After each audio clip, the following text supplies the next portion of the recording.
Bismillahirrahmanirrahim. Assalamualaikum warahmatullahi wabarakatuh. Alhamdulillah wa syukurillah la hawla wa la quwata illa billah. Asyhadu an la ilaha illallah wahdahu la syarikalah wa asyhadu anna Muhammadan abduhu wa rasuluh la nabiyya ba'dah. Allahumma sholli wa sallim ala sayyidina Muhammadin wa ala alihi wa sahbihi ajmain. Usikum wa nafsi bitaqwallah faqad fazal muttaqun, amma ba'd. Ikhwan fillah rahimakumullah. Pada pagi ini marilah kita mengungkapkan rasa syukur kita pada Allah Subhanahu wa taala atas limpahan rahmatnya, sehingga pada saat ini kita diberi kesehatan dan kesempatan untuk bisa mengikuti pengajian pagi hari ini. Yang kedua, salawat serta salam semoga terlimpahkan pada junjungan Nabi besar Muhammad sallallahu alaihi wasallam. Allahumma sholli ala Muhammad, Allahumma sholli ala sayyidina Muhammad. Dan akhirnya alhamdulillah, pada kali ini kita akan meneruskan kajian kita tentang Perang Khandaq. Kalau kemarin kita sudah beberkan sejak mulai berangkat Rasulullah Shallallahu Alaihi Wasallam dari Madinah, di kota Madinah membuat parit syura sampai pada perang Bani Quraidah. Maka pada kesempatan pagi ini kita akan berusaha untuk mengambil ibrah-ibrah atau pelajaran dari peristiwa yang terjadi pada Perang Khandaq. Yang pertama, pelajaran yang dapat kita petik adalah bahwa Rasulullah Shallallahu Alaihi Wasallam saat itu mereka tidak ada ta'assub, tidak ada fanatik golongan atau fanatik terhadap kabilah-kabilah, tapi yang ada adalah fanatik terhadap Islam. Sehingga ketika terjadi musyawarah, yang memberikan usulan saat itu adalah Salman Al-Farisi. Kita tahu bahwa Salman Al-Farisi adalah dari Parsi, ya, sehingga dia mengatakan, ya Rasulullah, kami dulu orang-orang Persia, kalau perang Khandaq itu kami selalu membuat, kalau terjadi perang maksudnya gitu, kami selalu membuat parit untuk mempertahankan kota. Saat itu Rasulullah memang itu adalah ide yang pertama kali terjadi di Arab, ya, terjadi di peperangan kaum muslimin. Ide untuk membuat parit yang lebarnya dan dalamnya tidak cukup diloncati oleh kuda, ya, tidak cukup orang itu bisa memasukinya, ya. Dan karena usulan Salman Al-Farisi inilah, maka Rasulullah saat itu memerintahkan sahabat-sahabatnya seluruhnya, sahabat-sahabat kaum muslimin yang ikut berperang dalam Perang Khandaq itu semuanya menggali parit, ya, yang lebar dan dalamnya tadi sudah saya sampaikan, parit itu tidak bisa dilalui oleh kaum kafir, kecuali ada sedikit, ketika ada hal yang sempit di situ, maka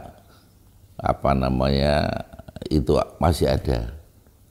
Dan yang sempit itulah dimanfaatkan orang kafir Quraisy saat itu, yang akhirnya dikejar oleh Ali bin Abi Thalib dan akhirnya membunuh orang itu.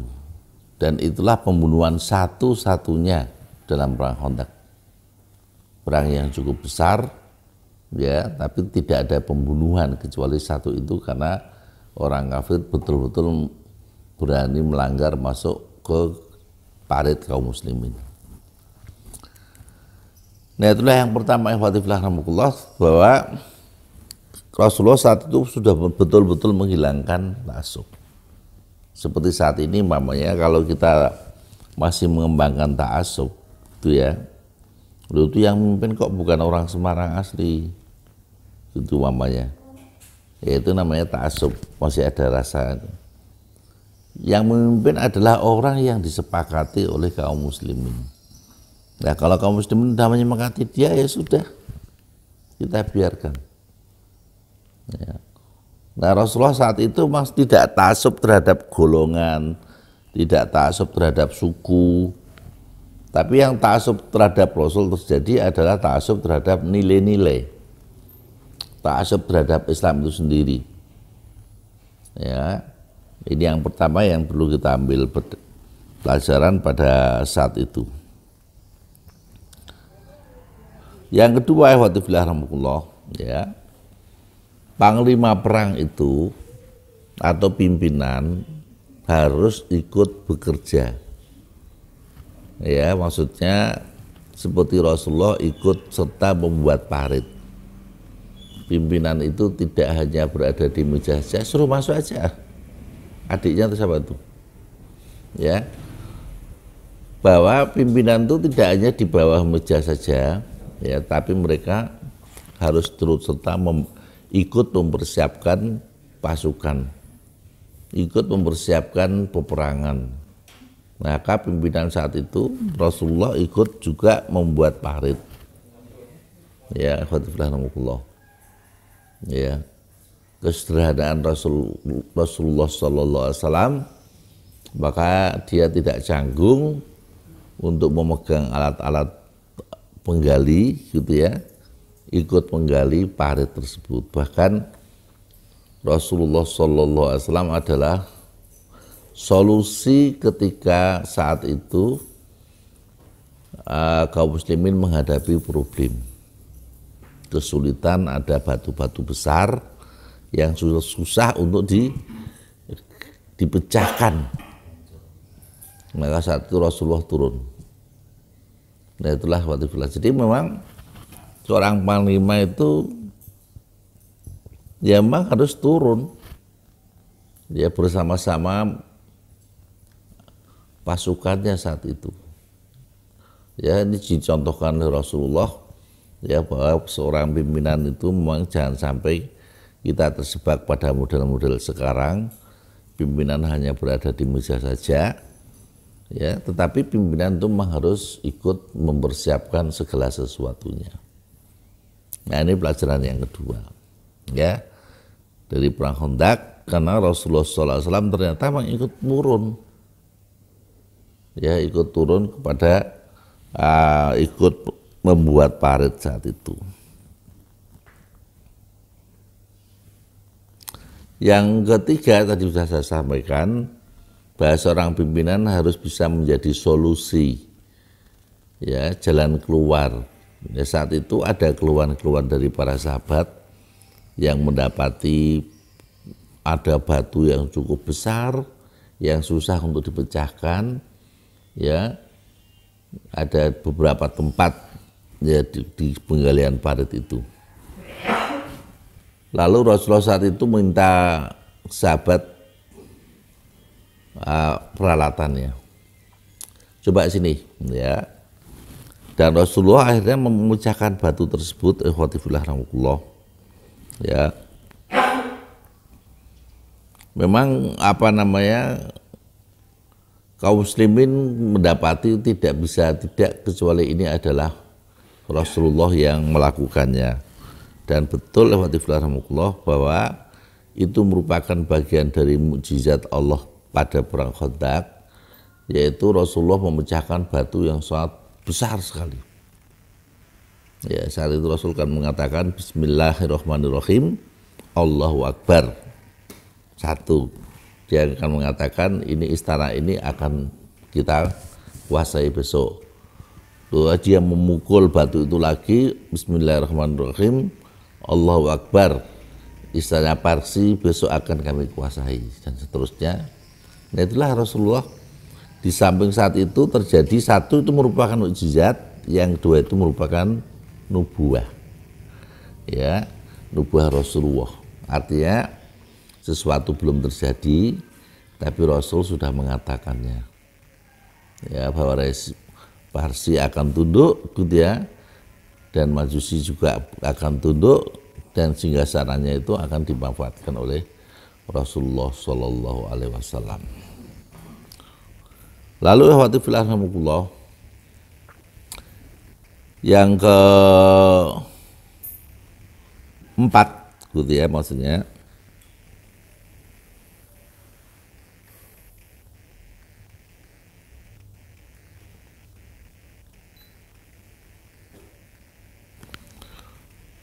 seorang pimpinan itu sosok yang harus terakhir menerima fasilitas. Jangan seperti zaman sekarang. Pimpinan itu paling duluan mendapatkan fasilitas. Ya. Anggota DPR itu kan paling rebutan, dianggap dia itu warga yang paling mulia. Ya. Anggota DPR itu misalnya yang terakhir. Kalau urusan fasilitas, biarlah pasukan lebih dulu. Dan kalau urusan-urusan yang terkait dengan kesengsaraan, maka pimpinan itu ada ya di garis paling depan, dan itulah Rasulullah Shallallahu Alaihi Wasallam. Ya. Saat itu beliau adalah waktu memecah batu itu, ya, perutnya diganjal batu, dan itu memang benar. Apakah kita pernah melakukan itu? Bekerja keras karena kondisi tidak memiliki keuangan yang memadai, sehingga satu kita tidak makan, ya, kelaparan, ya. Dan Rasulullah mengalami saat itu. Ya, alhamdulillah. Dan pimpinan mana coba yang bisa melakukan semacam ini? Dan Rasulullah saat itu tidak mengeluh tentang kondisi dirinya. Ya, dia dengan perut yang mengganjal itu untuk agar kekenyangan kelaparannya itu tidak mengganggu, dia menggali tadi kesulitan yang dihadapi para sahabatnya. Ya, alhamdulillah. Nah, itulah gambaran sebetulnya. Memang seorang pimpinan itu ya tidak rebutan fasilitas lebih dulu, ya. Jangan sebagaimana zaman sekarang ini kan modelnya sudah kayak begitu. Yang namanya pejabat, yang namanya pimpinan itu harus mendapatkan fasilitas lebih dahulu, baru dia melakukan perbuatan. Mestinya dia berbuat saja apa yang dia miliki, ya, semampunya, sampai nanti pada suatu saat ketika para rakyat itu sudah meningkatkan fasilitas pada dirinya, dialah nanti baru menggunakan fasilitas-fasilitas yang ada. Mungkin pemikiran-pemikiran yang kayak begini pada zaman sekarang itu dianggap pemikiran yang asing atau aneh. Ya. Tapi itulah sebetulnya. Coba kalau kita mau melakukan kayak begitu, ya, insya Allah kita akan mengembalikan nilai-nilai Islam sekaligus nilai-nilai kemanusiaan. Itu tadi yang keberapa tadi? Yang keempat, ya. Yang kelima, anak buah tadi Jabir, ya, Jabir yang minta izin pada Rasulullah ketika melihat Rasulullah kok kayak begitu ya. Maksudnya Rasulullah ini kelaparan ini sebetulnya. Maka dia minta izin pulang menghadap istrinya, bertanya masih ada apa, makanan apa yang ada dalam rumah. Istrinya mengatakan masih ada gandum beberapa, ya, dan ada kambing betina yang itu disampaikan oleh Jabir, sehingga Jabir mengatakan, masaklah Mi, saya yang akan menyembelih kambing itu dan silakan dimasak dengan gandum itu. Setelah diproses, barulah dia kembali pada Rasul dengan mengatakan, ya Rasulullah, silakan Rasulullah istirahat dulu dengan beberapa sahabat, beberapa. Karena tahu bahwa kalau di seluruhnya tidak akan mampu menjamin. Ya, saat itu Rasulullah memanggil para sahabatnya seluruhnya secara bergantian. Bahkan digambarkan dalam surah saat itu, ya, kaum mukminin berdesak-desakan. Ya, itu menandakan bahwa seluruhnya hampir kepengen makan. Tapi Rasulullah SAW mengatakan jangan berdesak-desakan, antrilah. Ya, jadi tadi apa tadi? Seorang anak buah pasukan juga memiliki kepekaan. Nah, ketika saat itu Jabir melihat Rasulullah kelaparan. Tapi dia tidak berbicara tentang dirinya. Dia terus aja dia bekerja. Ya. Yang akhirnya Jabirlah yang menjadi penolong saat itu, dan akhirnya itu menjadi mukjizat yang kedua. Yakni makanan yang sedikit bisa berubah menjadi makanan yang cukup banyak yang ngatur Rasulullah Sallallahu Alaihi Wasallam. Ya. Saat itu Jabir dah khawatir. Wah, kalau kayak gini nanti habis, kita nggak tidak mampu untuk makanan yang kami masak untuk seluruh pasukan kaum muslimin saat itu. Tapi itulah yang terjadi, alhamdulillah, dengan mukjizat yang diberikan Allah, maka makanan itu bisa dimakan oleh kaum muslimin. Di situ dikatakan seluruh pasukan kaum muslimin kenyang. Ya, kenyang itu apakah memang betul-betul makannya banyak? Kenyang apakah dia makan sedikit tapi kaum muslimin sudah merasa kenyang? Tapi itulah saat itu kondisinya. Ya. Nah, kita bisa membayangkan ya. Di sini banyak peristiwa yang mengagumkan. Satu tadi kepekaan Jabir, anak buah Rasulullah. Ya. Peka sekali dia, ya. Kelaparan itu dia segera punya inisiatif. Nah, apakah kita juga punya inisiatif yang kayak begitu? Ya. Yang kedua, sikap Rasulullah. Ya. Rasulullah tidak kepengen dia itu yang penting selamat dirinya. Kadang-kadang ini yang terjadi. Yang penting dia selamat, tidak tahu itu urusan anak buah, urusan rakyatnya itu apakah dia selamat atau tidak, ya tidak tahu. Tapi Rasulullah tidak semacam itu. Ya, kalau dia selamat, rakyat harus selamat. Ya, maka semuanya makan, Rasulullah juga makan, dan masih ada sisanya. Dia berkata kepada Jabir dan istrinya, silahkan ini untuk kamu makan dan sisanya bagikan kepada tetangga. Nah, ini mukjizat yang kedua. Ya, alhamdulillah. Lalu yang selanjutnya yang berapa itu berarti? Yang keenam ya. Ya tadi, keadaan Rasulullah yang memanggil seluruh teman-temannya. Ya, makan bersama. Walaupun Rasul juga menyadari sebetulnya. Karena saat Jabir itu memberitahu kepada Rasulullah, ya Rasulullah, silakan ke rumah dengan beberapa sahabat. Oh, berarti ini persiapannya sedikit. Tapi Rasulullah tetap juga memanggil seluruh pasukan kaum muslimin, ya, dengan jumlah yang banyak itu ternyata memang mampu. Artinya karena Allah memberikan kepada Rasulnya kemukjizatan. Dan itu salah satu di antara nilai pentingnya apa? Nilai pentingnya itu Rasulullah dia tadi tidak ingin menyelamatkan dirinya sendiri. Tapi kalau dia ingin selamat, seluruhnya harus selamat. Makanya kalau dia lapar, kalau orang anak buahnya lapar, dia juga harus siap lapar.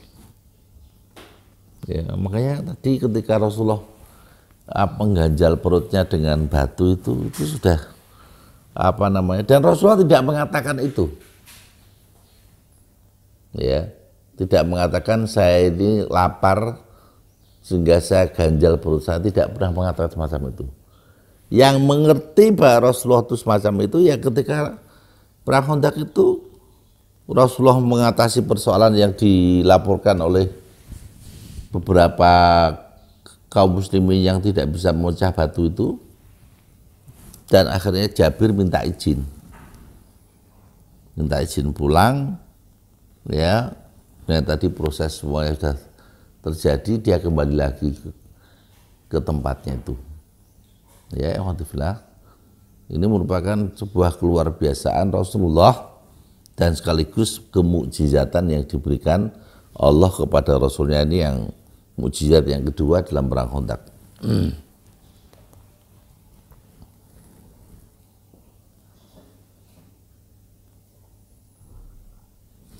Adapun yang ketujuh, ya,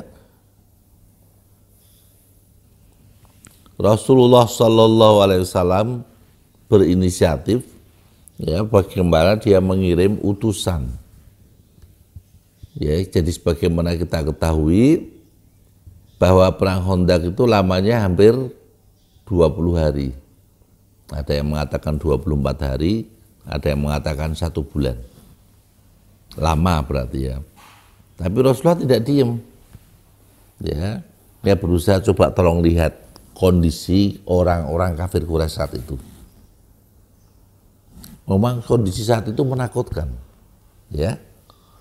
Sehingga ketika Rasulullah mengatakan siapa yang mau mendengarkan melihat kondisi kaum kafir sekarang, besok akan bersama kami. Itu kan tawaran yang luar biasa. Yang biasanya sahabat itu berebut. Tapi saat itu karena kondisi kegelapan yang luar biasa, dia sertai dengan hawa yang sangat dingin. Ya, sehingga seorang diem semuanya. Ya, maka Rasulullah mengatakan, ya Hudzaifah kum, wahai Hudzaifah berdirilah. Kalau Rasulullah sudah kayak begitu, ya mesti Hudzaifah harus berdiri. Ya, karena ingin taat kepada. Maka disinilah ikhwatifillah. Ketaatan itu bisa dilakukan baik karena keikhlasannya atau karena keterpaksaannya. Jadi terpaksa itu belum tentu dia tidak ikhlas. Ya, jadi kayak Hudzaifah tadi kan terpaksa karena Rasul sudah mengatakan begitu. Dan Hudzaifah bercerita juga kan ketika dia berangkat ternyata dia merasa hangat. Ya, padahal saat itu dalam kondisi yang normal dingin sekali malam itu. Karena habis terjadi badai yang luar biasa. Badai itu kalau di Saudi itu itu orang kamu harus meliburkan seluruh aktivitasnya.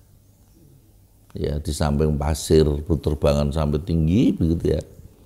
Itu angin kencang, tidak sebagaimana terjadi di Indonesia. Kondisi inilah yang membuat kaum muslimin ketakutan alhamdulillah. Ya, tetapi Rasulullah tetap berkeinginan ini kita harus melakukannya. Ya umpamanya ya alhamdulillah. Kita ini sudah dikepung sama pasukan gabungan. Ada orang musyrik, ada orang Kristen, ada orang-orang yang enggak setuju, orang Islam yang enggak setuju terhadap pensyariatan negara, gitu ya. Kondisinya begitu besar dan menakutkan. Tapi maunya kita diutus, ya, kamu berangkat diam-diam untuk melihat kondisi kaum kafir. Ya. Antum bisa bayangkan ya, para sahabat aja tidak rebutan. Padahal Rasulullah menjamin, ya kan? Nah ini kondisinya kayak gitu. Itu tadi yang berapa? Yang ketujuh kan ya? Ya, bahwa Rasulullah Shallallahu Alaihi Wasallam itu, alhamdulillah, ya tetap mengutus utusan untuk mengetahui keadaan kondisi orang kafir setelah terjadi badai. Setelah terjadi badai plus setelah terjadi upaya-upaya sebagian kaum muslimin dari Bani Ghatafan yang hadir kepada Rasulullah saat itu ada 2 orang, Ya kan, salah satunya adalah Nu'aim yang Rasulullah mengatakan kembali saja ke pasukanmu dan buat mereka itu kacau balau. Makanya akhirnya Nu'aim bin Abdurrahman atau siapa itu berangkat ke Bani Quraidah mengatakan begini. Kamu jangan mau ditipu sama orang kafir Quraisy. Ya, kamu orang Madinah soalnya. Kalau orang kafir Quraisy kalah dia kembali pulang. Tidak ada masalah. Kalau kamu kalah, kamu masih tetap di sini. Kamu harus minta jaminan pada orang Quraisy itu. Ya. Ngomong sama orang tokoh-tokoh Quraisy mengatakan begitu. Orang Yahudi itu telah melanggar janji.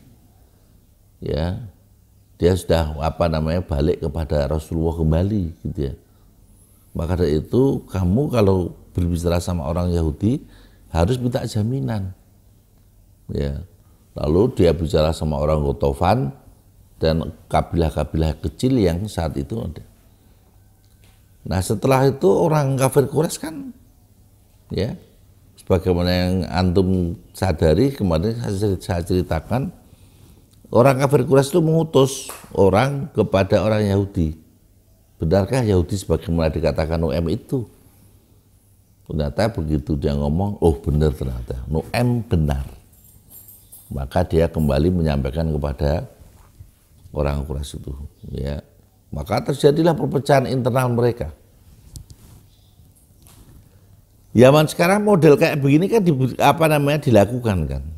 Ya, kita berusaha melakukan provokasi kalau bisa membuat kaum musuh itu berantakan. Yang melakukan adalah kaumnya sendiri yang sudah masuk Islam yang tidak diketahui. Tadi saya mana tadi? Saya sebelum ini. Apa sampai nomor berapa tadi? 7 apa tadi saya mau menyampaikan? Mengutus ya. Walaupun dalam kesulitan kita mengutus Rasulullah mengutus utusannya untuk mengetahui kondisi orang-orang kafir Quraisy. Ya. Adapun yang ke-8 dia memanggil Hudzaifah dengan mengatakan, kamu pergi ke sana tapi diam. Jangan membuat mereka terkejut, gitu kata Rasulullah.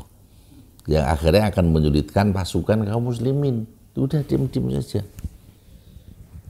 Saat itu Hudzaifah ketika sampai di sana, sebetulnya dia mampu melihat Abu Sufyan itu, dia mau membunuhnya dengan busurnya. Tapi dia ingat pesan Rasulullah, maka ia tunda. Dia tidak membunuh dan dia duduk saja. Nah karena terjadi malam itu gelap sekali dan dingin sekali, ya menurut orang awam, menurut orang-orang kafir Quraisy dingin sekali, tapi tadi Hudzaifah kan merasa hangat, ya. Maka Abu Sufyan yang menjadi panglima orang kafir mengatakan, wahai pasukan, hendaknya kamu mengerti siapa temanmu yang ada di sampingmu, ya. Maka atas kecerdasan kecerdasan Hudzaifah, dia mengatakan siapa kamu. Ya, sebelum dia ditanya, dia bertanya dulu, sehingga sudah merasa cukup, ya, dia tidak perlu bertanya.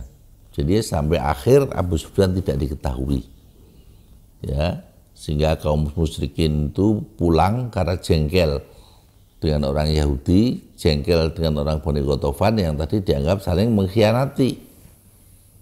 Ya, ikhwatifillah. Tapi yang penting adalah tadi si Hudzaifah. Hudzaifah itu sendirian, ikhwatifillah. Ya.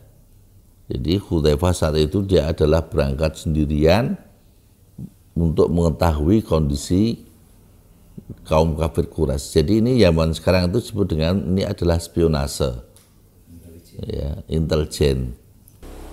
Nah, Hudzaifah pun juga berlaku seperti itu. Ya, agar dia tidak diketahui oleh mereka, maka ketika Abu Sufyan mengatakan semacam itu, dia mengatakan man anta, sudah selesai. Makanya kalau kita berdialog pun juga seperti itu. Jangan sampai kita ditanya terus. Ya kita berpikir terus, capek itu nanti. Nah kalau kecapean akhirnya kita ngomong yang enggak. Makanya agar kita tidak capek, ganti kita bertanya dengan halus. Ya, sehingga mereka akhirnya berpikir juga. Ya, khotifillah. Nah itulah Hudzaifah, karena kecerdasannya yang luar biasa, itu dia melakukan hal-hal yang semacam itu.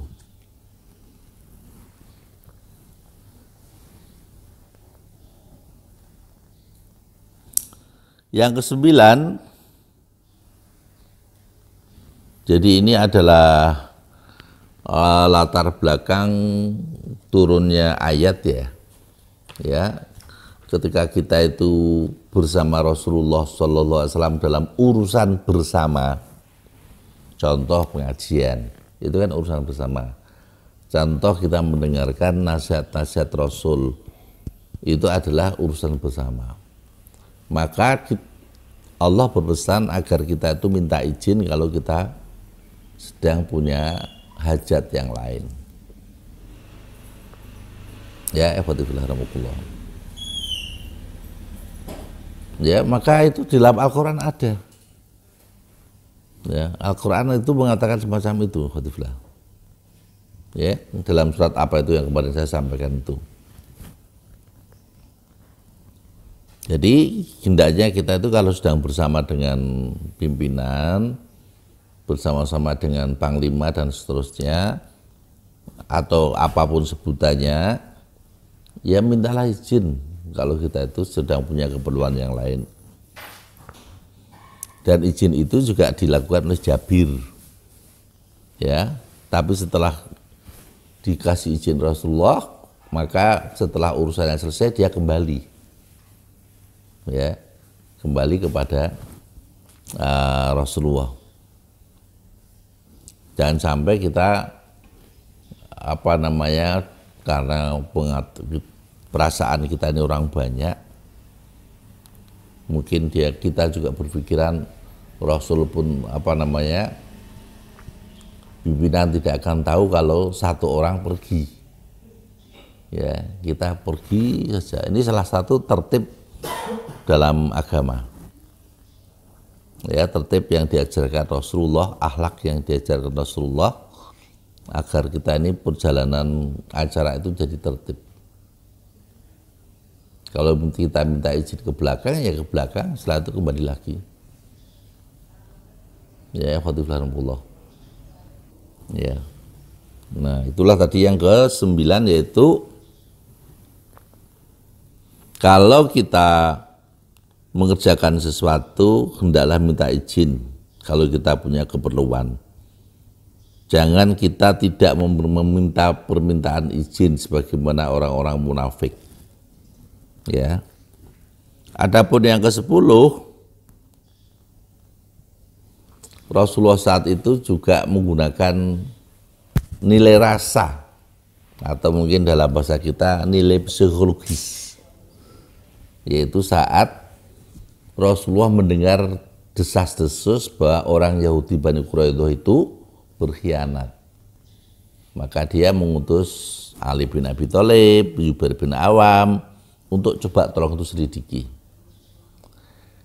Pesan Rasulullah kepada Ali dan ini dia ada mengatakan kalau memang orang Yahudi itu berkhianat, maka sampaikan pada kami dengan bahasa isyarat saja yang kami paham.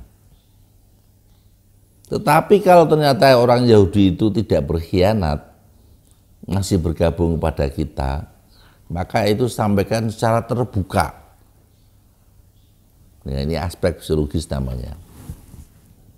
Kita juga bisa melakukan sebetulnya. Ya, coba tolong, katanya ada informasi bahwa orang ini begini. Kalau benar sampaikan pada saya dengan bahasa isyarat saja. Rasulullah saat itu mengatakan begini, agar kaum muslimin tidak terganggu.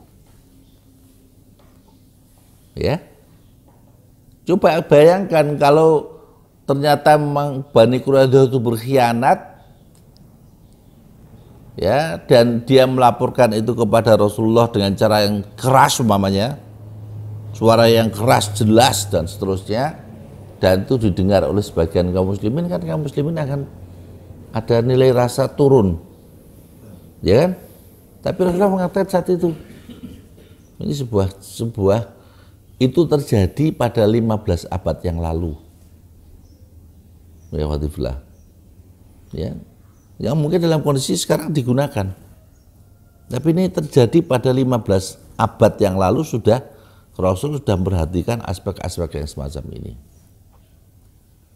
Ya, artinya memang Rasul memperhatikan perasaan kaum muslimin, ya, yang sedang berusaha dengan keras, ya, maka jangan diganggu dengan hal-hal yang tidak penting. Ya, contoh umpamanya ada pimpinan yang lain sakit, ya, itu jangan kita sebarkan, dia sakit, maka dia tidak bisa gabung di sini. Wah, itu akhirnya mengganggu kondisi kaum muslimin. Waduh, kalau kita perang tanpa pimpinan seperti mereka itu gimana gitu ya. Nah, itu hal itu dihindari oleh Rasulullah Shallallahu Alaihi Wasallam.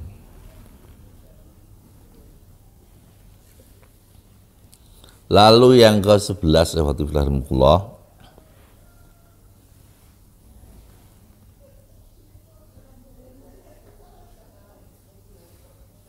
ketika Bani Quraidah sudah berkhianat, dia mencoba untuk melakukan upaya-upaya provokasi. Salah satu di antaranya adalah membunuh anak-anak dan perempuan. Adalah posisi yang paling lemah dalam kondisi kaum muslimin. Dan anak-anak dan perempuan itu dia berkumpul dalam sebuah tempat yang tidak dijaga oleh kaum muslimin. Di situ yang ada adalah muslimat dan anak-anak. Ya, ketika dia mengintai, akhirnya ada seorang sahabiah saat itu, ya, yang membunuh orang Yahudi itu. Maksudnya, ya, suatu saat kita juga perlu membina. Kalau perempuan apa sih kepanduan tuh? Apa? Santika, ya. Dia memiliki kemampuan yang setara dengan kepanduan. Ya, walaupun dia akan diem, dia membunuh orang-orang Yahudi itu. Nah, itulah kerjasama yang dilakukan oleh Rasulullah Sallallahu Alaihi Wasallam, dan itulah pengaturan yang dilakukan Rasulullah. Ya, saat itu Rasulullah mengumpulkan anak-anak dan perempuan di sebuah tempat yang menjaga siapa? Ya, ibu-ibu, ya, sahabiah, ya, yang menjaga itu. Sedangkan yang lain-lainnya semuanya pasukan-pasukan itu berada di Khandaq. Ya, yang orang-orang munafik mengatakan rumah saya terbuka, itu ya kayak begitu maksudnya. Ya, alhamdulillah. Sedangkan yang ke-12, ya, yaitu saat ada dua orang Bani Ghatafan menghadap Rasulullah yang mengatakan, ya Rasulullah, saya sebetulnya sudah menerima engkau menjadi seorang Rasul. Maksudnya menerima keislaman. Akan tetapi keislaman saya belum diketahui oleh umatku, oleh rakyatku saat itu. Selanjutnya terserah Rasulullah. Apakah Rasulullah meminta saya harus pergi berpihak kepada Rasulullah saat ini, atau apa gimana? Maka Rasulullah saat itu pesannya cukup luar biasa. Kembalilah kepada pasukanmu dan jadikanlah pasukanmu itu satu dengan yang lainnya, itu saling berkelahi. Nah, saat itulah Rasulullah mengatakan, ya, al-harbu khut'ah, perang itu adalah tipu daya. Ya, dan itu telah dilaksanakan oleh Nu'aim yang berangkat ke Quraisy, dan dia menemui orang Quraisy, dia menemui pimpinan Ghatafan, ya, yang merupakan kesatuan orang kafir. Akhirnya bisa terbongkar permusuhan di antara mereka itu. Ya, alhamdulillah. Jadi Rasulullah Shallallahu Alaihi Wasallam meminta Nu'aim untuk tetap berada di tempatnya. Udah kamu kembali aja. Toh menurut laporan antum bahwa rakyatnya belum mengerti kalau antum sudah masuk Islam. Udah kembali aja. Ya saat itu saya tidak ngerti ya. Apakah ketika Nu'aim itu masuk Islam itu lalu ibadahnya gimana? Sholatnya gimana gitu ya?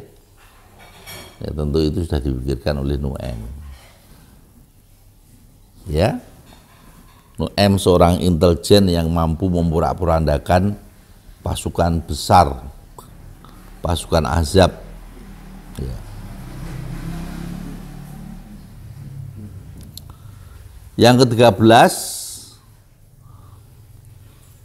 adalah ketaatan yang luar biasa. Ya, coba antum bayangkan ya, sebulan kita di boykot, kita dikepung, ya, itu sebuah petanda bahwa kaum muslimin saat itu betul-betul sangat lelah secara psikis. Ya, masa kita berperang sampai 24 hari kita dikepung terus-menerus kayak begini. Sudah begitu ya, baru selesai Rasulullah mau meletakkan pakaian perangnya, Jibril mengatakan, datang kepada Rasulullah, wahai Nabiullah, kau letakkan itu? Iya, kata Rasulullah. Maka Jibril menyebutkan Bani Quraidah selesaikan. Akhirnya Rasulullah meminta kaum muslimin yang satu sedang istirahat sebentar saja, untuk semuanya kembali dan semuanya berangkat ke Bani Quraidah dan tidak sholat asar kecuali di Bani Quraidah. Ya, yang masih luka-luka, ya, dengan bagian-bagian yang barangkali masih ada luka, kecapean yang luar biasa, dengan segala tenaga yang beliau miliki saat itu, kaum muslimin ya sami'na wa ata'na, taat. Umpamanya kita melihat orang lain sudah berpesan, kamu jangan memerintahkan dia terus, dia capek itu. Kemarin sudah mengerjakan hampir 3 malam, 3 hari 3 malam dia tidak tidur. Ya kok sekarang disuruh berangkat lagi sih? Bawanya jangan sampai kita ngomong kayak begitu. Orang yang biasanya orang yang sudah kayak begitu, itu dia orang yang paling ingin menyempurnakan ketaatannya. Ya, sami'na wa ata'nya luar biasa. Dan para sahabat saat itu sami'na wa ata'nya kepada Rasulullah. Ya, senjata dipakai lagi, ya, pakaian-pakaian perang dipakai lagi, dan dia berangkat ke Bani Quraidah, berjalan. Ya, inilah rahmatullah yang luar biasa dari kalangan sahabat-sahabat Rasulullah, yaitu ketaatan yang luar biasa kepada Nabiullah Muhammad Sallallahu Alaihi Wasallam. Ya. Sedangkan yang ke-14 rahmatullah, ketika Rasulullah berpesan kepada pasukan mengatakan tidak ada salat asar melainkan kamu di Bani Quraidah, inilah yang menjadikan perbedaan pendapat. Jadi berbeda pendapat itu memang tidak bisa kita hindari. Ya, saat itu ada 2 kelompok besar kaum muslimin. Ada yang sholat asar tepat pada waktunya tetap, ya, dan ada orang yang mengikuti pesan Rasul tidak melakukan sholat asar, dia sholat asar di waktu menjelang Isya, karena dia sampai di Mekah itu. Dan saat itu tidak ada sejarah yang mengatakan Rasul marah, tidak ada. Ya, Rasul diam saja. Jadi kalau ada orang yang marah sekali, orang melihat perbedaan fikhiyah ya, perbedaan fikih itu namanya orang itu tidak paham. Fikih itu pemahaman seorang terhadap sesuatu, dalil. Ya, maka kalau melihat dari sisi ininya, ada yang mengatakan pendukung dalilnya ini sah, lalu ada orang lain mengatakan, lu itu tidak sah itu dalilnya, mosok ibadah kok pakai kias dan seterusnya, ya kan yang sering dipermasalahkan itu, ya kan. Nah ini tidak bisa. Ya perbedaan itu memang sudah ada sejak zaman Rasul masih ada. Jadi perbedaan itu sejak zaman Rasul masih ada itu terjadi dan Rasul diam. Nah itulah Allah. Ya kita memang berusaha menyatukan. Maka salah satu yang terbaik adalah memahami orang lain sesuai dengan keyakinannya. Ya. Ini sebagian yang diusung oleh Abdus Somad, diusung oleh Adi Hidayat. Adi Hidayat itu banyak perbedaan dengan Ustaz Abdus Somad, tapi dia masih bisa bertemu, dia masih bisa berjumpa, ya karena dia tahu, oh itu masalah perbedaan, ya keyakinannya kayak begitu ya monggo, tapi saya keyakinan yang kayak gini dan seterusnya. Ya, marilah kita bersikap yang bijak. Masyarakat yang begitu heterogen, yang bermacam-macam itu ya kita hargai. Kita tidak boleh memaksa. Mereka harus berpendapat persis seperti bagaimana pendapat kita. Ya tidak bisa. Ya. Kalau kita memahamkan boleh, tapi kita tidak boleh mencela. Tidak boleh mencela orang lain. Ya. Gagalnya kaum muslimin sekarang itu karena banyak ulama-ulama yang baru, dia mencela ulama-ulama yang sudah lama.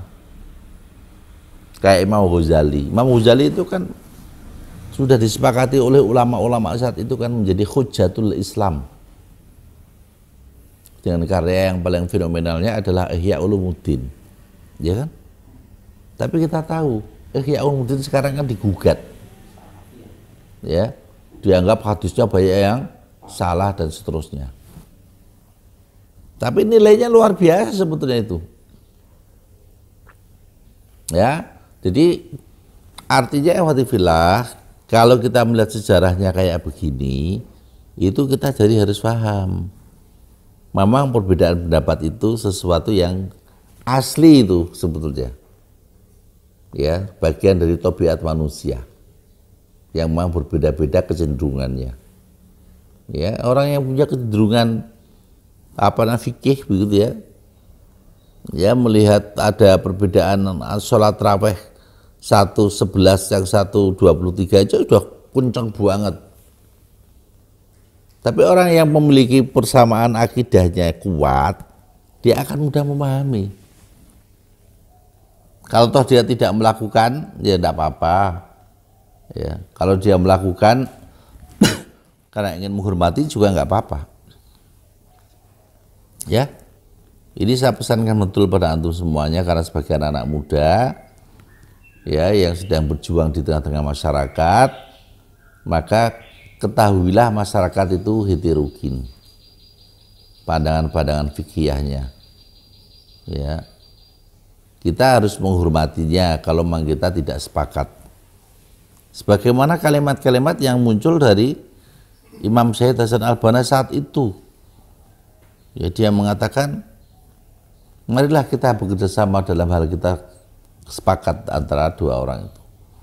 Dan marilah kita saling menghormati kalau memang kita tidak sepakat dalam beberapa hal. Ini sebuah kalimat yang luar biasa sebetulnya yang diberikan oleh seorang ulama. Ya, alhamdulillah. Dan yang berikutnya masih ada enggak itu? Berarti yang ke berapa itu?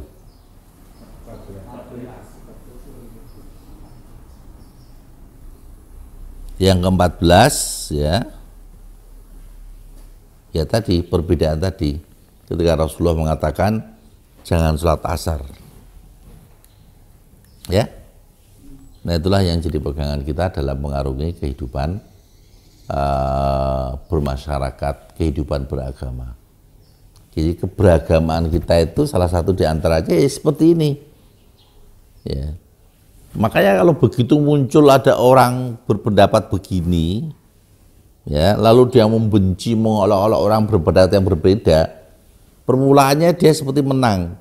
Tapi kelompok yang satu lagi dia berusaha untuk muncul, mencari dalil, dan akhirnya berhadapan-hadapan. Ini tidak menguntungkan. Ya, tidak menguntungkan kaum muslimin.